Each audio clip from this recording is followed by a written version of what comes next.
ಭಯಪಡಬೇಡ, ನಾನು ನಿಮ್ಮ ಜೊತೆ ಇದ್ದೇನೆ ಎಂದು ಹೇಳಿದ ಯೇಸುವೇ ವಂದನೆ. ನಮ್ಮ ರಕ್ಷಕರಾದ ಯೇಸುವೇ ಸ್ತೋತ್ರ. ತಂದೆ, ನಿಮ್ಮ ನಾಮದಲ್ಲಿ ನಂಬಿಕೆಯಿಟ್ಟು ನಮ್ಮ ಕುಟುಂಬಕ್ಕಾಗಿ ಪ್ರಾರ್ಥಿಸುತ್ತೇವೆ. ನೀವು ನಮ್ಮ ಪ್ರಾರ್ಥನೆಗೆ ಉತ್ತರಿಸುವ ದೇವರಾಗಿದ್ದೀರಿ. ದೇವ, ನಮ್ಮ ಎಲ್ಲಾ ದುಃಖ, ಕಷ್ಟ, ರೋಗ, ನೋವು, ನಿರಾಶೆ, ತೊಂದರೆ ಎಲ್ಲವನ್ನೂ ನಿಮಗೆ ಸಮರ್ಪಿಸುತ್ತೇವೆ. ಆದಾಮನು ತನ್ನ ಹೆಂಡತಿಯಾದ ಹವ್ವಳನ್ನು ಕೂಡಿದನು. ಆಗ ಆಕೆಯು ಗರ್ಭಿಣಿಯಾಗಿ ಕಾಯಿನನನ್ನು ಹೆತ್ತುವ, ನಾನು ಕರ್ತನಿಂದ ಒಬ್ಬ ಮನುಷ್ಯನನ್ನು ಪಡೆದಿದ್ದೇನೆ ಅಂದಳು. 2 ತರುವಾಯ ಆಕೆಯು ಅವನ ಸಹೋದರನಾದ ಹೇಬೆಲನನ್ನು ಹೆತ್ತಳು. ಹೇಬೆಲನು ಕುರಿ ಕಾಯುವವನಾದನು, ಕಾಯಿನನು ವ್ಯವಸಾಯ ಮಾಡುವವನಾದನು.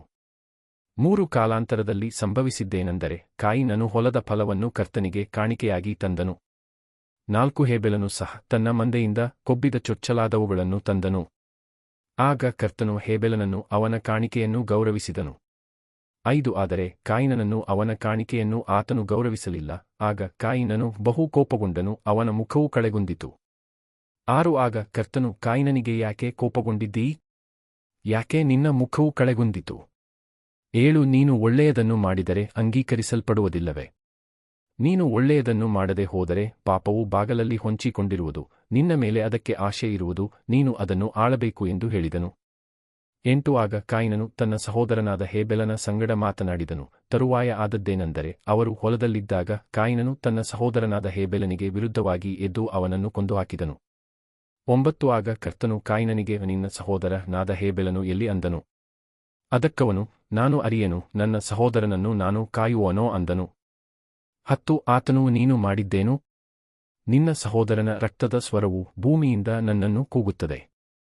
11 ಆದದರಿಂದ ಈಗ ನಿನ್ನ ಕೈಯಿಂದ ನಿನ್ನ ಸಹೋದರನ ರಕ್ತವನ್ನು ಕುಡಿಯುವುದಕ್ಕೆ ತನ್ನ ಬಾಯನ್ನು ತೆರೆದ ಭೂಮಿಯ ದೆಸೆಯಿಂದ ನೀನು ಶಪಿಸಲ್ಪಟ್ಟವನಾದಿ. 12 ನೀನು ಭೂಮಿಯನ್ನು ವ್ಯವಸಾಯ ಮಾಡುವಾಗ ಇನ್ನು ಮೇಲೆ ಅದು ತನ್ನ ಸಾರವನ್ನು ಕೊಡುವುದಿಲ್ಲ, ನೀನು ಭೂಮಿಯಲ್ಲಿ ಅಲೆದಾಡುವವನಾಗಿಯೂ ತಿರುಗಾಡುವವನಾಗಿಯೂ ಇರುವಿ ಅಂದನು. 13 ಆಗ ಕಾಯಿನನು ಕರ್ತನಿಗೆ, ನನ್ನ ಶಿಕ್ಷೆಯು ನಾನು ತಾಳಲಾರದಷ್ಟು ದೊಡ್ಡದಾಗಿದೆ. 14 ಇಗೋ, ನೀನು ಈ ದಿನ ನನ್ನನ್ನು ಈ ಸ್ಥಳದಿಂದ ಹೊರಡಿಸಿದ್ದೀ, ನಿನ್ನ ಮುಖಕ್ಕೆ ನಾನು ಮರೆಯಾಗಿರಬೇಕು, ಭೂಮಿಯಲ್ಲಿ ಅಲೆಯುವವನೂ ತಿರುಗಾಡುವವನೂ ಆಗಿರಬೇಕು, ಇದಲ್ಲದೆ ನನ್ನನ್ನು ಕಂಡವರೆಲ್ಲ ಕೊಲ್ಲುವರು ಅಂದನು.